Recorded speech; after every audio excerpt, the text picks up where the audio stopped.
na mimi niweze kuchangia mada ya leo ya kuweza kung'oa mamlakani naibu wa rais. Mheshimiwa Spika, Mheshimiwa Spika, naibu wa rais amekuwa akizunguka Kenya nzima na akizungumza. Mimi kwanza nilikuwa nauliza Mheshimiwa Spika, naibu wa rais amesahau dawa zake kumeza ama kuna shida Mheshimiwa Spika? Kwa sababu Mheshimiwa Spika, naibu wa rais alikuwa akizunguka kila mahali, anazungumzia mambo ya ukabila, anazungumza mambo ya shares. Mimi najiuliza, Mombasa County Mheshimiwa Spika, sisi ndio tulikusanya ushuru zaidi tukawa nambari 1 Mheshimiwa Spika. Lakini naibu wa rais akizungumza, anazungumza mambo ya shares, mambo ya mlima, mambo ya nini. Na Mheshimiwa Spika, ukiona naibu wa rais anaweza kumkosoa rais mbele ya wananchi Mheshimiwa Spika. Mheshimiwa Spika, Honorable Wamuchomba, hold Mama Zam Zam, hold her time. Yes, Honorable Wamuchomba.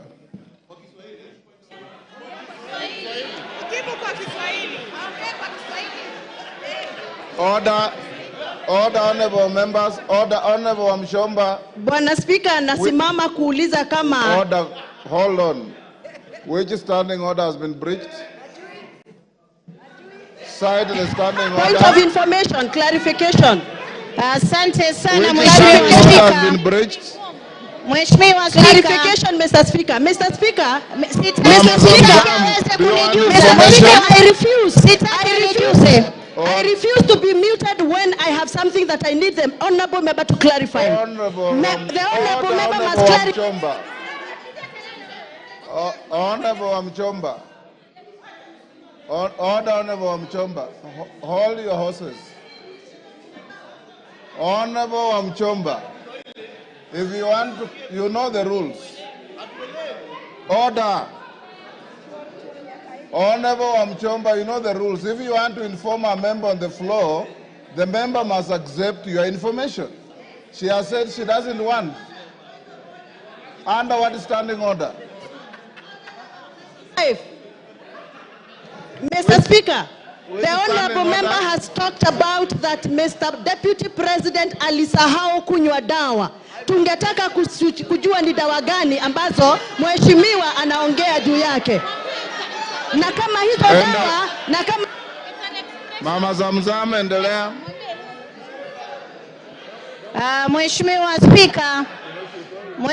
Spika, wajua ndio makosa ya kupatia mabubu kuzungumza. Mheshimiwa Spika, mimi nimesema huenda ikawa, sijasema amesahau, nimesema huenda ikawa, nilifikiria, nilikisia. Lakini Mheshimiwa Spika, kiongozi kama yule ambaye siku zote anajua makabila yote Kenya tunakaa kwa amani, tumeoana, tunaelewana, Mheshimiwa Spika, anataka kuturegesha kwa makabila kama vile tulivyokuwa na mambo ya Kaya Bombo, kama tulivyokuwa na zile baada ya kura za 2007 2008. Mheshimiwa Spika, watu walipoteza maisha yao kwa sababu ya ukabila. Mheshimiwa Spika, mimi nakaa nikishangaa. Deputy President alikuja Mombasa, amesimama juu ya gari anatafuna ndizi na mahindi choma. Mheshimiwa Spika, kwanza alitupa takataka pale, alikuwa juu kama kuna watoto wetu ndio ufagia. Mheshimiwa Spika, Mheshimiwa Spika, pale juu ya gari Deputy President anazungumza akisema kuwa yule gavana atoe pesa za floods, wakati anajua 14 billion kutoka World Bank ambayo ni ya disaster management. Mheshimiwa Spika, zilikuwa kwa ofisi yake na aliziramba. Mheshimiwa Spika, alikuwa anajua 6 billion tuliweka hapa katika bajeti. Mheshimiwa Spika, hakuzileta Mombasa. Mheshimiwa Spika, yule ni kiongozi wa kugonganisha watu. Mheshimiwa Spika, na ndio maana najiuliza, kwa miaka miwili kampuni 22. Mheshimiwa Spika, hata mimi moja sina. Miaka miwili kampuni 22 na zote zina 5.7 billion ya mtoto, ya mke, ya nani, kisha bado unaenda kuchukua mali ya ndugu yako, unaacha mayatima, unaacha mjane, unamtesa, kisha utatuambia nini katika taifa la Kenya? Mheshimiwa Spika, mimi leo nasema ngatuliwe, nasema kwa kutesa mjane Gachagua must go, kwa kukula pesa za mahindi Gachagua must go, kwa kutesa ukabila na Kenya Gachagua must go. Asante sana Mheshimiwa Spika. Ngogoyo.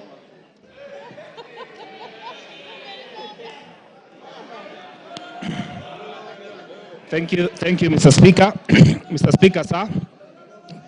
I rise to oppose the motion by the Honorable Mwengi Mutuse, Member of Parliament for Kibwezi West. Mr. Speaker, I, representing the people of Kajiado North, Mr. Speaker, I have gone through the motion and the issues that Wakili Mwengi Mutuse has raised. And Mr. Speaker, I pick on a number of issues that I would want to draw the attention of this House to. Number one, Mwengi Mutuse says that all we need to do is to just believe the things he has tabled here are true.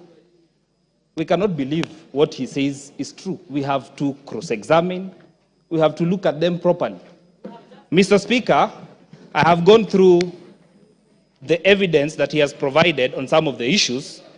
And Mr. Speaker, having 21 companies, according to Mwengi Mutuse, is an intention for the Deputy President to launder money, and therefore he should be impeached.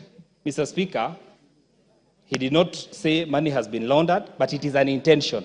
And he says it is enough for this House to just believe and therefore impeach. Mr. Speaker, I say no to that impeachment. Number two, Mwengi Mutuse, former Chief of Staff in Machakos County Government and the current Member of Parliament, is giving hearsay that he has heard. Mr. Speaker, he has said in his submission that there were officers who were coerced to write to change in the Ministry of Lands without tabling any evidence from the document that he has provided. Mr. Speaker, this House cannot go with hearsay. It is not possible for you to make a decision out of hearsay. Mr. Speaker, in his accusations, he says that the Deputy President is a Mount Kenya person, makes issues based on Mount Kenya. I am the Member of Parliament for Kajiado North. He has visited my constituency for a development tour. The executive, through the State Department for Education, Mr. Speaker, constructed classes, courtesy of his visit in Enoma Tasiani Girls Secondary School, a school that rescues girls, specifically from asylum. Mr. Speaker, the only girls' school that we have in my constituency, the Great Kajiado North. Mr. Speaker, Mwengi Mutuse did not mention such issues, but he says, according to him, the Deputy President coerced, did 1, 2, 3, and Mr. Speaker, he wants to say that we just need to believe. Mr. Speaker, impeaching the Deputy President of the Republic of Kenya needs more evidence than what he has provided. I find this to be very shallow, and Mr. Speaker, maybe in the words of the Chief Justice, this is hot air, in my opinion, Mr. Speaker. Mr. Speaker, I have found very respectful submission from lawyers in this House. Yes, Mama Zam Zam. A majority of them. Mheshimiwa, point of order number 87, Mheshimiwa Speaker. Mimi nataka nimjuze mbunge mwenzangu kuwa huyo alikuwa... Naomba nisijuzwe, Hapana, nimesema... Naomba nisijuzwe. She is on a point of order. Mheshimiwa Speaker, nataka atoe statement of fact. Mheshimiwa Speaker, huyu mbunge aliyoko hapa, hata kama alikuwa akifanya kazi county hapa, amekuja ni mbunge na ametoa motion hapa. Mheshimiwa Speaker, na mimi nataka nimwelezee mbunge kuwa wasema kule wanaosema kufa abiria, kufa conductor, kufa dereva, huyu conductor ameweza kupickpocket maabiria wote, hawana chochote. Mheshimiwa Speaker, kwa hiyo aende tu nyumbani. Mheshimiwa Speaker.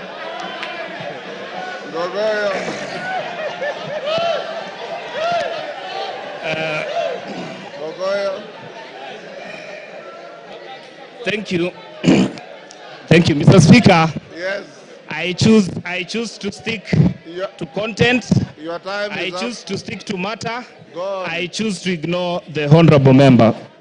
Mr. Speaker, I therefore want to submit to this House that, Mr. Speaker, when a whole deputy speaker of this assembly goes to a public function in Nandi and says that I will oversee the impeachment of the deputy president, and comes to this House and is expected to vote, do you expect fairness?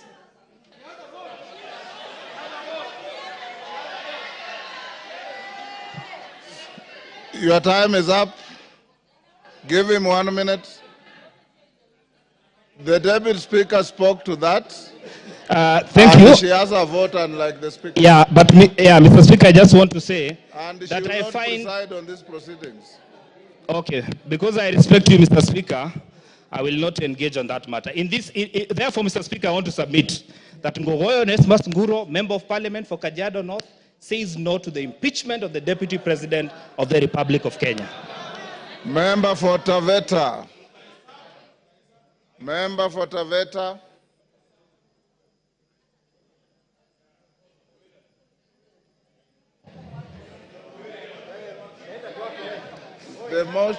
The mic is there. Can I have this one? Is this it one working? Is short. There you are.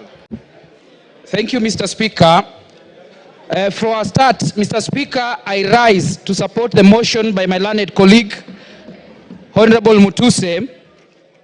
Most of the things, Mr. Speaker, have been said, but allow me to say a few things. Number one, allow me to borrow on the then Council of White House during the Clinton administration. He said, impeachment is not a remedy for private wrongs. It's a method for removing someone whose continued presence in office would cause danger to the nation. Mr. Speaker, my position is the continued stay in office of the Deputy President Rigathi Gachagua is a threat to the nation of Kenya. I continue by saying this, Mr. Speaker. Between 1963, when we got independence, we had a vice president in the name of Jaramogi Oginga Odinga. He never said, do not touch Luo Nyanza. During the President Moi's regime, we had George Saitoti. We had Musalia Mudavadi. He never said, do not touch Luya Nation. During the time of Stephen Kalonzo Musyoka, he never said, do not touch Ukambani. But we have a deputy president, Mr. Speaker, who is obsessed with a certain region in this country. Mr. Speaker, secondly, Mr. Speaker, much has been said by my learned colleagues in this house. But I want to borrow something, Mr. Speaker. Article 145 of the Constitution provides for reasons for impeachment of a deputy president and the president. The case of this during Sonko's impeachment, the Supreme Court laid certain guidelines and said that the question as to whether or not there is a violation of a constitution should be guided